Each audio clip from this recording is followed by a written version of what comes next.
Ya, shalom Bapak Ibu Saudara, mari kita berdoa lagi singkat untuk menyambut firman Tuhan. Bapa Surgawi, kami bersyukur memiliki Allah yang seperti Engkau. Engkau yang mendekatkan dirimu kepada kami Tuhan. Melalui Engkau yang menjadi manusia. Dan kami juga percaya firman-Mu akan mendekatkan kami terlebih lagi dengan Engkau. Biarlah firman ini Tuhan bisa menguatkan kami, menghibur kami, dan terlebih melatih hati kami untuk lebih menyenangkan Engkau. Di dalam nama Tuhan Yesus Kristus kami siap menyambut firman Tuhan. Amin. Baik, Bapak Ibu Saudara, saya akan mulai khotbah hari ini dengan sebuah cerita yang mungkin bukan cerita yang bagus ya, karena ini tragis banget ya, tentang seorang bernama Primo Levi. Bisa ditampilkan di slide? Ya, supaya bisa membayangkan ya wajahnya ya. Nah, Primo Levi ini adalah seorang Yahudi yang mengalami pengalaman yang mengerikan. Kalau kita pernah baca sejarah ya Bapak Ibu Saudara, bahwa ada seorang namanya Hitler yang memimpin pasukan Nazi untuk melakukan genosida atau melakukan pembunuhan besar-besaran ya, pelenyapan besar-besaran kepada satu ras yaitu Yahudi. Nah, saking bencinya kepada orang Yahudi, jadi dia ngumpulin semua orang Yahudi dibawa ke sebuah camp konsentrasi, namanya camp konsentrasi, yang dimana di dalam camp itu orang-orang yang berkewarganegaraan Yahudi ini itu akan melalui serangkaian penyiksaan yang sangat kejam. Nah, Primo Levi ini Bapak Ibu Saudara adalah salah satu korban yang berhasil selamat dari camp konsentrasi yang dibentuk oleh Hitler. Nah, sebagai salah satu survivor ya dari camp konsentrasi, dia itu mengalami sendiri dan menyaksikan sendiri proses penyiksaan yang luar biasa kepada manusia-manusia pada saat itu. Pertama-tama, saudara, nama mereka itu di sana tidak diakui. Jadi misalkan nama saya Jessica akan diganti dengan nomor. Ya. Nah, bayangkan saudara, identitas kita itu sama sekali tidak diakui di dalam camp konsentrasi itu. Kita dianggap sebagai objek, sebagai barang yang kapan saja bisa dilenyapkan dengan mudah. Kita lihat gambar di sini ya, ada orang-orang yang dibiarkan sampai kurus kering ya. Karena apa? Tidak diberikan makanan.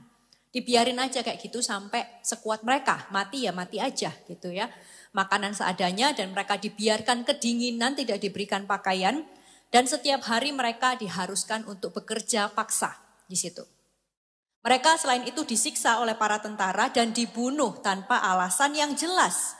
Ya, cara ngebunuhnya juga random banget Bapak Ibu ya. Ayo siapa yang mau pilih kiri apa kanan gitu ya. Misalkan saya pilih kiri, Ricky pilih kanan gitu ya. Kemudian secara random tentaranya bilang ya yang di kanan saya mau bunuhin semua gitu. Jadi kita bisa bayangin sekejam itu penderitaan yang dialami dan disaksikan oleh Primo Levi. Nah, Levi mendeskripsikan pengalaman yang luar biasa tragis dan buruk ini sebagai sebuah neraka. Saya akan kutip satu perkataan dia. Next, dia katakan, jadi ini adalah neraka. Aku berada di tengah api dan aku tetap hidup. Tapi jika hidup ini bisa disebut hidup, kita lebih baik menyebutnya kematian. Karena yang kita miliki bukanlah kehidupan. Menurut dia kehidupan di kamp konsentrasi itu adalah kehidupan yang tidak layak dihidupi oleh seorang manusia. Sehingga itu adalah sebenarnya neraka. Dan sayangnya pengalaman yang tragis ini membuat Primo Levi yang tadinya adalah seorang Yahudi, dia menjadi seorang agnostik atau ateis. Dalam bukunya The Drowned and the Saved, terus Levi menulis ya. Dia mengatakan ada Auschwitz. Auschwitz itu adalah kamp konsentrasi tadi ya. Jadi tidak ada Tuhan. Dalam kata lain ada penderitaan-penderitaan yang luar biasa. Ada penderitaan yang tragis. Maka tidak mungkin Tuhan yang maha baik dan maha adil itu ada. Saudara, seringkali kita melihat pengalaman yang mirip-mirip dengan pengalaman Levi. Ada orang-orang yang kehilangan imannya, kehilangan kepercayaannya kepada Tuhan karena penderitaan yang sangat luar biasa di dalam kehidupannya. Atau mungkin saya tidak tahu, mungkin Bapak Ibu Saudara yang ada di sini juga pernah mengalami kondisi ini. Di mana kita mulai meragukan, mempertanyakan iman kita kepada Tuhan karena kita mengalami hal-hal yang secara nalar itu tidak bisa kita terima. Yaitu apa? Penderitaan yang luar biasa. Satu suffering yang tidak bisa kita jelaskan dengan kata-kata sampai sekarang. Nah saudara, hari ini kita akan bicara mengenai satu tokoh Alkitab yang tadi Pak John bilang tidak pernah dikhotbahkan atau jarang ya dibahas secara khusus, yaitu istri Ayub.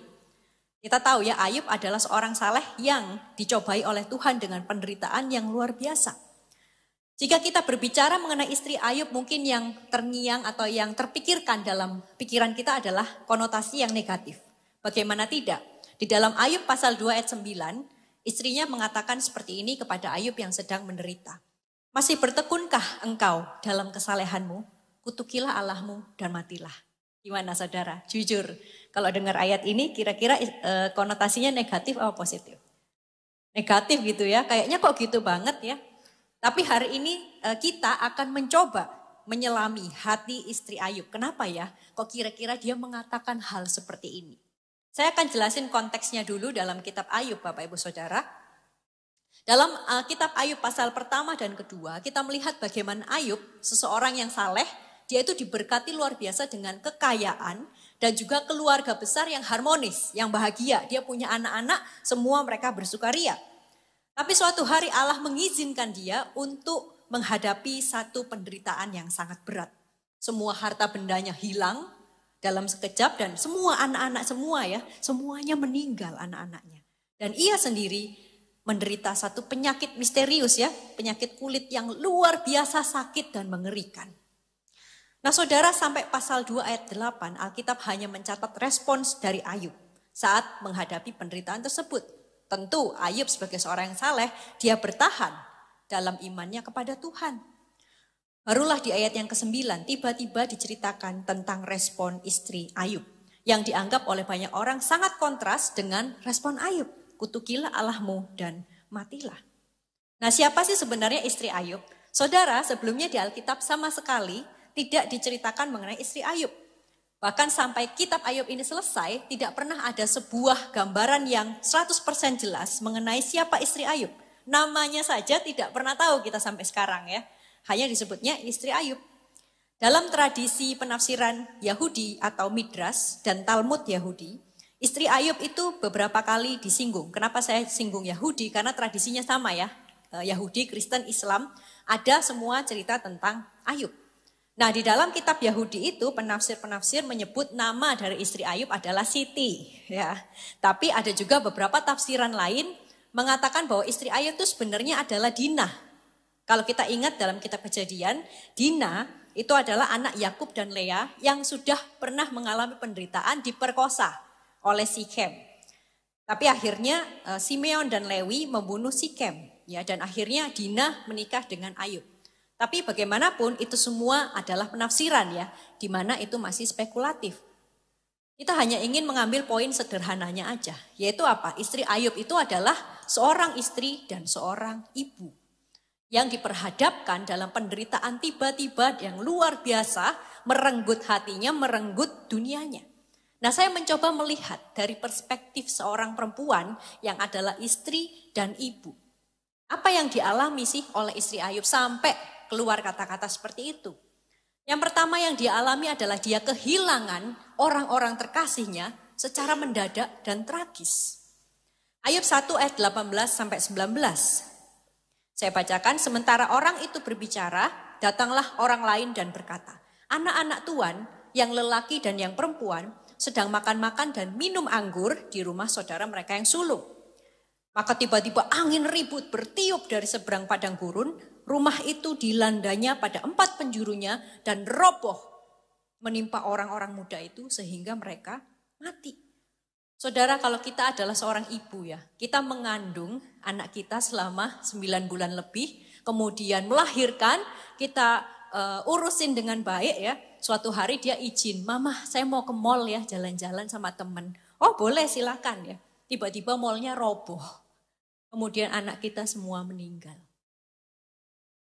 Gak terbayang bagaimana runtuhnya dunia seorang ibu yang melahirkan, mengurusi anak-anaknya, anaknya mati dengan cara yang tragis.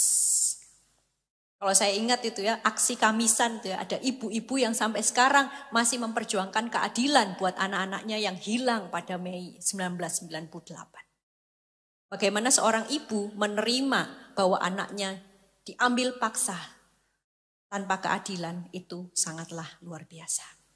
Waktu zaman COVID anak saya waktu masih bayi, Bapak Ibu, Itu anak saya kena COVID. Dari siapa? Dari babysitternya, yang paling dekat ya. Nah pada saat anak saya kena COVID itu, saya ternyata juga kena. Jadi sama-sama positif.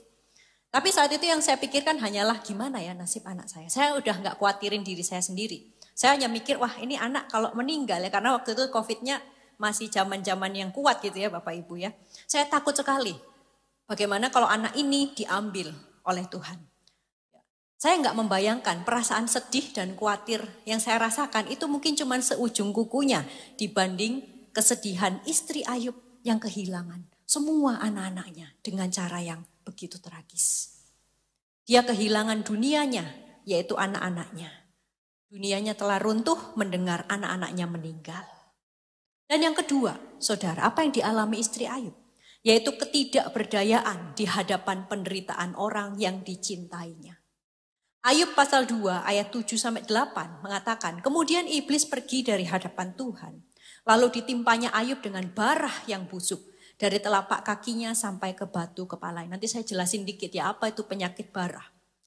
Ayat 8, lalu Ayub mengambil sekeping beling, kaca itu ya, potongan kaca saudara, untuk menggaruk-garuk badannya sambil duduk di tengah-tengah abu.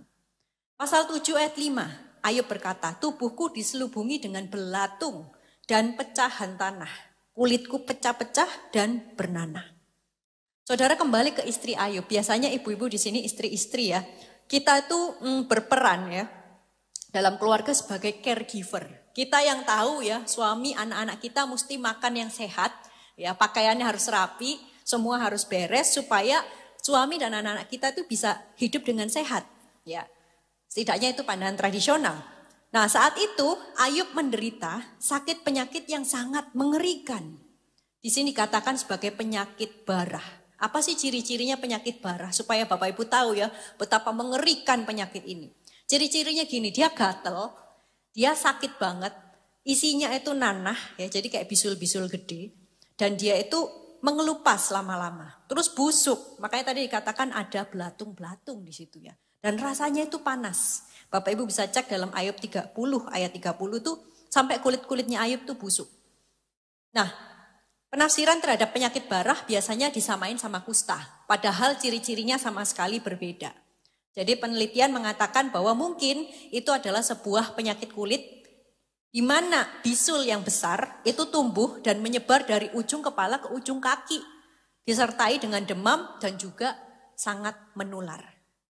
Nah saudara tidak terbayang ya setiap hari si istri Ayub ini harus melihat orang yang paling dicintai dia kesakitan.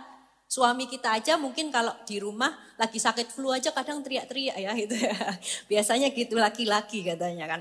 Nah apalagi Ayub nih sakitnya benar-benar serius, seperti sudah mau mati. Mungkin tiap hari dia teriak-teriak, dia sedih, dia kesakitan. Istri mana yang bisa tahan mendengar suaminya teriak-teriak? Maka ketika istri Ayub mengatakan kutukilah Allahmu dan matilah. Mungkin saja istri Ayub berharap Ayub mati aja. Daripada apa? Harus menghadapi kondisi setengah mati. Istri Ayub berharap saat Ayub mengutuki Allah maka Allah langsung ambil saja nyawa Ayub. Di dalam penafsiran Yahudi, ini saya kutip Midrash Iyov 14 ya itu alamatnya. Para penafsir Yahudi meyakini bahwa istri Ayub mengatakan hal ini agar penderitaan suaminya berakhir. Meskipun perkataan ini tidak benar, tidak dapat dibenarkan secara teologis, dia menunjukkan atau istrinya ini sedang menunjukkan rasa kasih sayang dan belas kasihan kepada suaminya. Bukan hanya di zaman itu saudara, di zaman abad 19 ya, itu juga ada kisah yang mirip seperti ini yang ingin saya ceritain. Bisa ditampilkan kisah Terry Schiavo. Nah, Terry Schiavo, Bapak Ibu, dulu adalah gadis normal seperti ini ya, tidak sakit, dia sehat ya. Tetapi pada saat dia usia 26 tahun, dia terkena satu kali serangan jantung yang tiba-tiba membuat otaknya itu rusak, parah. Sehingga dia hidup dalam keadaan koma atau keadaan vegetatif. Jadi dia tidak bisa ngapa-ngapain dan untuk dia bisa hidup itu harus ada supporter alat-alat. Gitu ya. Nah dia sudah menikah, nama suaminya Michael Schiavo. Dan suatu hari Michael meminta supaya semua alat-alat yang menempel di tubuh istrinya itu dihentikan. Artinya apa? Mati dong, ya kan? Karena dia hanya hidup dari supporter dari alat-alat itu. Kenapa? Kan Michael suaminya harusnya mencintai dong ya. Tapi Michael menjawab, saya tidak ingin melihat istri saya menderita seperti ini. Saya yakin juga istri saya tidak menginginkan hal ini. Tentu kisah ini akhirnya bermasalah secara etis. Tapi akhirnya pengadilan mengabulkan permintaan dari Michael. Artinya apa? Kita lihat di kisah nyata ini ya. Bahwa menghadapi penderitaan orang yang paling kita cintai. Kita ngelihat doang nih, bukan kita yang menderita, kita melihat. Itu pun juga bukan hal yang mudah. Ya kan? Misalkan Anda seorang ibu melihat anak menderita, kok ya kita yang jadi sedih gitu. Kita lihat penderitaan istri kita, kok ya kita yang menjadi sedih. Gitu kan. Michael ini tidak ingin istrinya terus hidup dalam kondisi yang mengenaskan. Di zaman Ayub tidak bisa dicabut semua alatnya ya. Tapi istri Ayub cuma bisa apa? Berharap Allah segera mengambil nyawa Ayub. Jika Ayub mengutuki Allah dan berhenti padanya. Jadi saudara, dari dua konteks ini saya ingin menekankan bahwa sebenarnya respon dari istri Ayub itu, saya tidak bilang itu benar, tetapi itu sangat manusiawi di hadapan penderitaan yang luar biasa. Kadang-kadang dalam kehidupan kita juga sering bersikap dan berkata-kata seperti istri Ayub. Di tengah ketidakberdayaan kita mempertanyakan Tuhan, meragukan Tuhan, dan tidak mempercayai rencana Tuhan. Kita harus menerima hal ini sebagai hal yang manusiawi. Tetapi saudara, kisah tidak berhenti di situ. Kita akan lihat bagaimana kisah ini berlanjut. Kita lihat yang pertama adalah respon Ayub. Kita penasaran nih ya, setelah istrinya ngomong gitu, Ayub ngomong apa ya?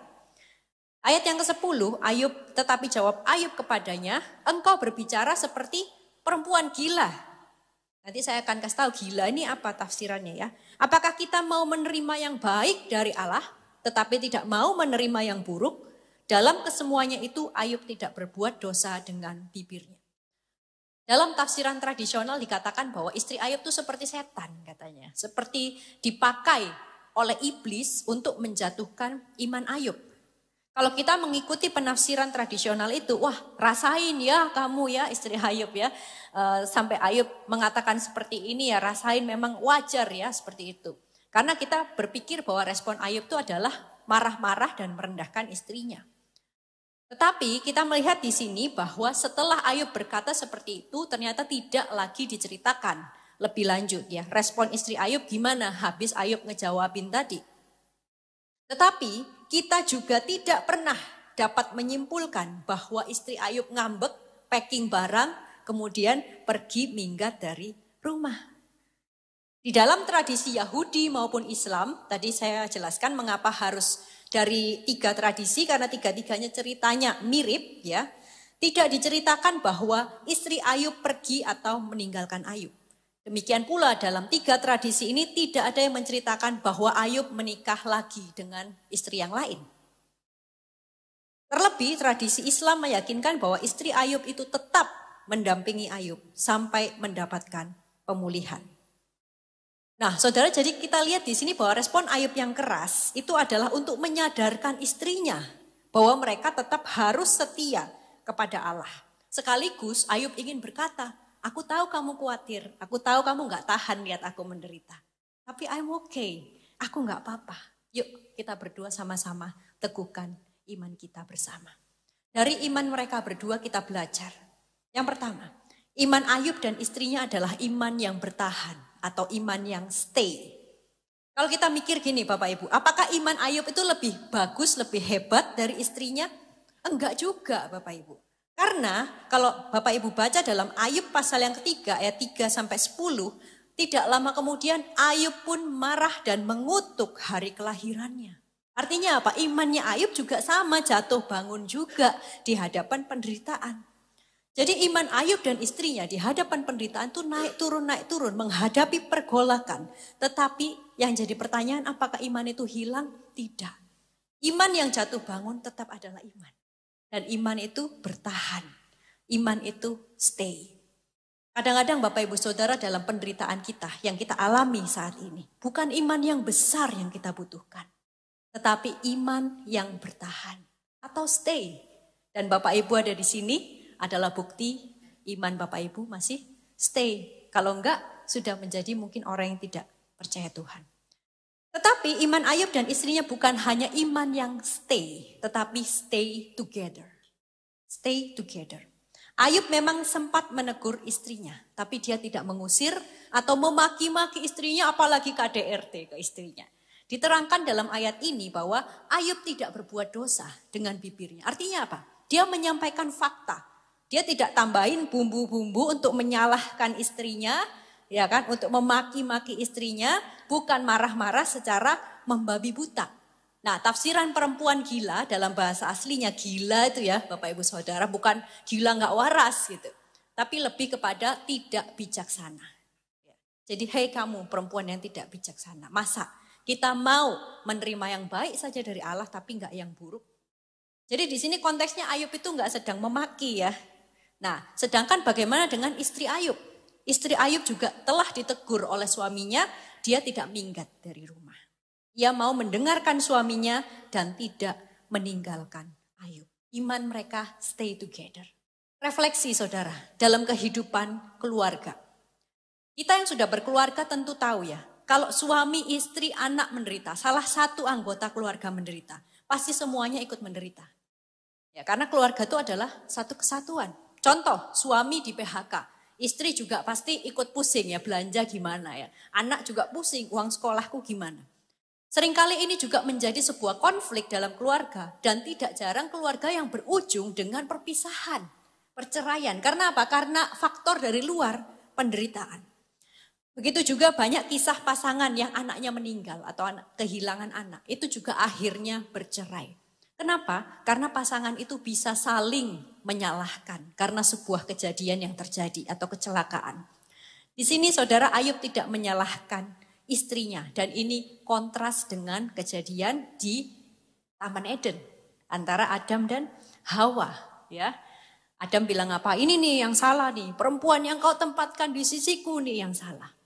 Tetapi kalau Ayub, gak apa-apa, saya marah karena kamu kehilangan iman kepada Tuhan. Tetapi iman mereka tetap adalah iman yang stay together. Saudara, di tempat ini jangan sampai ketika ada salah satu yang terkena masalah. Ada istri-istri yang packing barang, minggat meninggalkan suaminya. Kamu sudah tidak sekaya dulu ya. Kemudian jangan ada suami-suami yang menyala-nyalakan istri. Gara-gara kamu saya jadi sial. Jangan ada yang memaki-maki istri. Jangan ada anak-anak yang merasa terabaikan. Kita belajar dari keluarga Ayub. Mereka mungkin tidak punya iman yang kuat. Tetapi iman yang stay untuk percaya kepada Tuhan. Dan iman yang stay together. Iman yang tidak saling meninggalkan satu sama lain. Suami, istri, anak bergandengan tangan. Saat badai menerpa kita, jangan ada yang ingin pergi meninggalkan satu sama lain. Stay together bersama-sama. Itu kita akan semakin kuat. Kemudian yang kedua saudara, itu respon Ayub. Ya, ternyata Ayub tidak segalak itu ya saudara ya. Yang kedua, respon Allah. Ini bikin kita penasaran ya. Apakah Allah marah enggak ya? Ketika istri Ayub bilang kutukilah Allahmu dan matilah. Harusnya kalau Allah marah dicatat dalam Alkitab bahwa Allah menghukum istri Ayub. Tetapi tidak ditulis. Kita bisa membandingkan ini dengan kisah-kisah istri durhaka lain ya dalam Alkitab. Bisa ditampilkan yang pertama istri Lot. Istri Lot itu karena gak taat ya, dia menoleh ke belakang menjadi tiang garam. Itu ditulis dalam Alkitab. Yang kedua kisah istri Ananias yang namanya Safira. Yang ikut membohongi Tuhan akhirnya mati di tempat. Artinya gini, kalau ada sesuatu yang salah, terus orang itu dihukum, itu pasti dimuat di dalam Alkitab. Supaya apa? Jadi pelajaran nih, jangan kayak gini gitu ya. Nah, jadi istri-istri ini ya dicatat oleh Alkitab. Kenapa mereka dihukum oleh Allah? Loh, tapi istri Ayub gak dicatat tuh. Istri Ayub kok gak dihukum ya? Padahal kutukilah Allahmu dan matilah. Kenapa ya? Saya merenungkan hal ini dan saya menemukan bahwa Allah itu memahami kondisi hati dan pergumulan istri Ayub. Artinya Tuhan itu paham. Kenapa ya istri Ayub ngomong kayak gitu? Omongannya bisa jadi menyakitkan. Kita kan kadang gitu ya. Ketika dalam penderitaan tuh gitu, di mana engkau Tuhan, engkau jahat, gini-gini. Tapi hati kita sebenarnya masih ada iman gitu ya. Kalau kita nggak ada iman, peduli amat sama Tuhan ya, nggak usah Tuhan-Tuhanan. Tapi kita masih berseru. Saudara, bukan hanya dalam kisah ini kita melihat manusia yang begitu pahit kepada Allah dalam penderitaan. Saya memberikan contoh Nabi Elia. Nabi Elia itu ketika dia dikejar-kejar sama Isabel, dia pengen mati aja. Ada ayatnya di sini. Terus ayat yang satu raja-raja. Nah Elia ya, dia ngomong apa? Next. Cukuplah itu, sekarang ya Tuhan, ambillah nyawaku. Depresi dia. Daripada aku menderita terus, ya depresi terus, mendingan aku mati saja. Tetapi Allah kok tidak menghukum dia. Allah kok nggak bilang, kamu kan nabiku, dasar tidak taat. Enggak. Tapi Allah memberikan apa? Makanlah Elia, istirahat Elia. Setelah itu kamu kembali jalan. Artinya apa? Allah itu bukannya Allah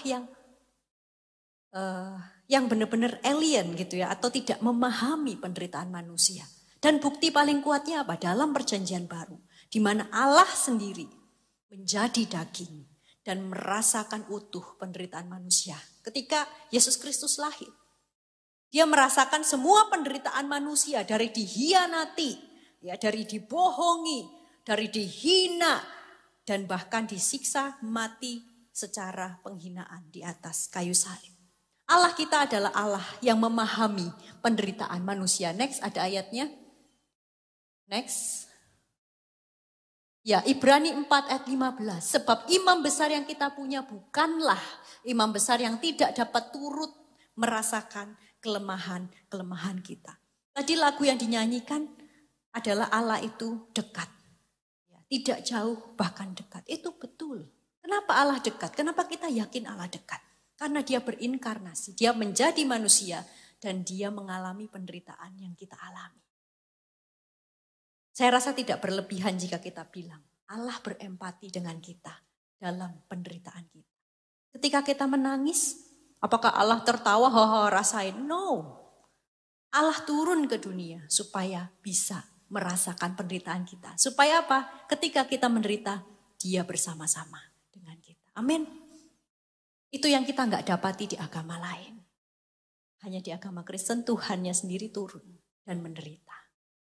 Itulah respon Allah kepada penderitaan istri Ayub. Dan yang ketiga saudara, kita akan melihat the ending of the story. Kita langsung lompat ke Ayub pasal 42. Mungkin sudah pada tahu ya endingnya gimana.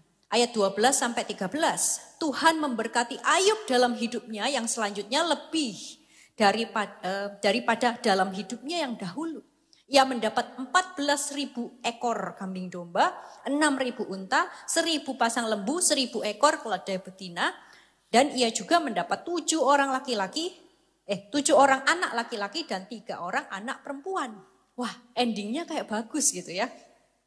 Harta Ayub dikembalikan lebih dari sebelumnya, istrinya juga memiliki anak-anak lagi. Wah, enak nih happy ending. Ini tuh harapan kita semua ya Bapak Ibu ya. Ketika kita ada dalam penderitaan, kalau bisa endingnya apa yang sudah hilang dari hidup kita itu digantikan Tuhan bahkan berkali-kali lipat lebih dari sebelumnya. Ya kan? Tapi pertanyaannya adalah toh banyak juga orang-orang yang tampaknya tidak menerima pemulihan yang bisa kita lihat secara fisik ini. Contoh Primo Levi tadi atau orang-orang di kamp konsentrasi, Hitler tadi, mereka juga tidak mengalami tuh pemulihan seperti Ayub. Atau kita mungkin kenal ada orang yang bangkrut atau ditipu orang ya, tapi imannya tetap kepada Tuhan. Sampai akhir hidupnya tetap tuh miskin-miskin aja gitu ya. Kok tidak ada pemulihan? Kok kisah Ayub ini sepertinya exception atau pengecualian saja sih? Saudara-saudara, bagi saya ketika saya merenungkan hal ini, pemulihan Ayub dan istrinya itu sebenarnya sudah terjadi sebelum pemulihan secara fisik yang bisa dilihat mata terjadi. Pemulihan itu terjadinya di dalam hati, saudara. Pemulihan itu terjadinya di mana? Di dalam hati. Di mana Ayub dan istrinya mulai bisa menerima keadaan mereka. Dan mereka mencoba mengalahkan trauma mereka dan bangkit kembali. Logikanya gini, ketika harta Ayub itu habis, bagaimana harta itu bisa kembali lagi berkali lipat? Kalau Ayub itu tidak benar-benar berusaha lagi dari nol. Masa turun dari langit kan tidak. Dan kemudian bagaimana anak-anak bisa dilahirkan kalau istri Ayub nggak mau lagi mengandung karena mungkin trauma. Ya kan? Maka anak itu bisa dilahirkan karena apa? Istri Ayub mau melahirkan lagi. Maka artinya saat kehidupan baru mulai dibangun, Ayub dan istrinya sudah pulih. Pemulihan ada dalam hati ketika mereka sudah mulai bisa menerima bahwa inilah rencana Allah. Mereka berjuang mengatasi trauma mereka dan mereka mau membangun kembali kehidupan mereka. Selebihnya gimana? Pemulihan yang secara fisik tadi itu bonus, saudara. Ada yang dikasih puji Tuhan, tapi kalaupun tidak, ya udah nggak apa-apa. Gitu. Saudara, keikhlasan untuk tetap menjalani hidup dengan iman dan keberanian adalah anugerah pemulihan dari Tuhan. Keikhlasan jarang dikotbahkan di gereja. Kita lebih suka mendengar khotbah tentang mujizat dan pemulihan. Kalau bisa kembali lagi berkali-kali lipat. Saya tidak menyalahkan, kita berharap akan mujizat. Tapi ikhlas dulu ya, ikhlas dulu gitu loh. Ya, mau dikasih atau tidak kita ikhlaskan kepada Tuhan. Nah, keikhlasan ini jarang dikotbahkan, seringkali dikotbahkannya justru kepada saudara-saudara yang muslim, saudara ya. Tetapi kekristenan ternyata juga butuh yang namanya keikhlasan. Kita boleh berharap mujizat, tetapi ingat, mujizat tidak selalu terjadi pada saat kita masih hidup. Pemulihan yang harus kita kejar, pembaruan yang harus kita kejar itu hati. Kalau hati kita tetap nggak terima dengan apa yang sudah terjadi dalam hidup kita, itu kita belum bisa pulih, saudara. Keikhlasan juga adalah bentuk dari iman. Kenapa? Karena ketika kita ikhlas, kita tahu, Tuhan, apapun yang Engkau lakukan, aku tetap percaya kepadamu. Apapun yang terjadi dalam hidupku, aku ikhlas karena aku tahu Engkau, Allah yang menulis kehidupanku. Ketika kita punya sikap seperti itu, kita siap bangkit dan menyongsong hari esok. Saudara, saya akan menutup dalam satu kisah. Perempuan gadis ya bernama Anne Frank. Dia adalah seorang gadis Yahudi juga. Konteksnya persis sama dengan Primo Levi yang awal tadi saya ceritakan ya. Nah, jadi dia hidup pada masa Nazi juga di bawah pimpinan Hitler, di mana Hitler mengumpulkan orang-orang Yahudi, menaruh mereka di kamp konsentrasi untuk disiksa dan dibunuh. Pada tahun 1942 ya, itu usia Anne baru 13 tahun. Karena dia dan keluarganya takut untuk ditangkap oleh pasukan Nazi, mereka bersembunyi di sebuah ruangan rahasia yang ada di kantor papanya. Ya, supaya tidak ketangkap tentara Nazi. Walaupun mereka sembunyi nih ya Bapak Ibu ya, bayangkan bagaimana setiap hari mereka tetap dirundung dengan rasa ketakutan bahwa kapanpun mereka bisa ditangkap dan dibunuh gitu ya. Jadi mereka juga di situ bukannya santai ya, tetapi deg-degan. Nah, sepanjang 2 tahun persembunyian mereka di kantor itu, Anne Frank ini punya sebuah buku diary. Buku harian gitu ya Bapak Ibu. Dan dia tidak menulis. Jadi setiap hari dia menulis mengenai apa yang ada di dalam hatinya ya. Dan sampai sekarang buku itu ya, diary itu ditemukan oleh papanya dan telah dibukukan menjadi buku yang berjudul The Diary of a Young Girl. Nah, ternyata di dalam buku diary-nya harusnya Anne Frank ini merasakan takut ya, menderita. Tetapi kalau yang kita baca dari buku hariannya, dia justru menulis hal-hal yang positif. Hal-hal yang berharap, hal-hal yang penuh dengan iman. Contohnya ya, saya akan bacakan salah satu. Dalam waktu-waktu ini atau dalam penderitaan itu ya, saya tidak berpikir sama sekali tentang penderitaan. Tetapi tentang keindahan yang masih tersisa. Wah, hebat ya, positif sekali. Kemudian, di mana ada harapan, ada kehidupan. Keyakinan ini memenuhkan kita dengan keberanian dan kekuatan. Wah, keren ya saudara. Anak baru 13 tahun bisa memiliki harapan dan iman yang luar biasa bahkan di tengah penderitaan. Sekarang Bapak Ibu Saudara, saya tebak Bapak Ibu Saudara menyangka bahwa kisah ini bakalan happy ending. Ya enggak? Wah, jangan-jangan Anne Frank ini akhirnya bebas ya. Kemudian dia menjadi gadis yang bahagia. Sayangnya tidak Bapak Ibu. Bulan Agustus tahun 1944, setelah 2 tahun persembunyian mereka ditemukan oleh Gestapo. Dan Anne dan keluarganya dikirim ke kamp konsentrasi yang berbeda-beda, artinya dipisah-pisahin. Kemudian Anne sendiri meninggal di camp Bergen-Belsen tahun 1945 di usia 16 tahun. Oh ya, ternyata bukan happy ending. Tapi apakah ceritanya masih layak didengarkan? Anne yang memilih bertahan dalam iman di tengah penderitaan, pada kenyataannya tidak mengalami pemulihan ya, secara fisik seperti yang diterima Ayub dan istrinya. Tapi saya tanya, apakah berarti iman dan pengharapannya menjadi sia-sia? Jawabannya adalah tidak. Iman dan harapan itulah yang memberi dia kekuatan setiap hari untuk membuka mata dan menjalani hari sampai waktunya ia dipanggil Tuhan. Kontrasnya adalah Primo Levi yang saya ceritakan di awal tadi. Walaupun dia selamat dari kamp konsentrasi, sepanjang kehidupannya dia hidup dalam depresi dan diyakini oleh beberapa orang bahwa dia meninggal karena bunuh diri. Saudara-saudara, iman dan pengharapan itu penting untuk kita miliki di tengah penderitaan. Meskipun kita tidak tahu apa yang akan terjadi, tetapi itu memberikan kita kekuatan untuk bertahan dalam penderitaan. Saudara, mungkin kita hari-hari ini sedang mengalami penderitaan yang tidak bisa dijelaskan. Firman Tuhan hari ini mengingatkan kita bahwa istri Ayub sempat menyalahkan Tuhan, sempat ragu kepada Tuhan, dan itu sangat manusiawi untuk merasakan hal itu, Bapak Ibu. Tetapi dalam itu semua kita perlu memiliki iman yang steady. Dan jika itu dialami oleh keluarga kita, bersama-sama kita stay together dengan keluarga kita. Dan kita harus senantiasa ingat bahwa Allah kita adalah Allah yang peduli terhadap penderitaan kita. Bukan peduli-peduli yang dia dari atas doang lihat, enggak. Tapi karena dia pernah merasakannya, maka dia lebih mengerti dan lebih empati terhadap penderitaan kita. Dan yang terakhir, kita perlu belajar untuk mengalami pemulihan dalam hati. Entah mujizat kita terima atau tidak pada akhirnya. Pengharapan dan iman kita dan keikhlasan kita itu akan tetap membuat kita bertahan kehidupan.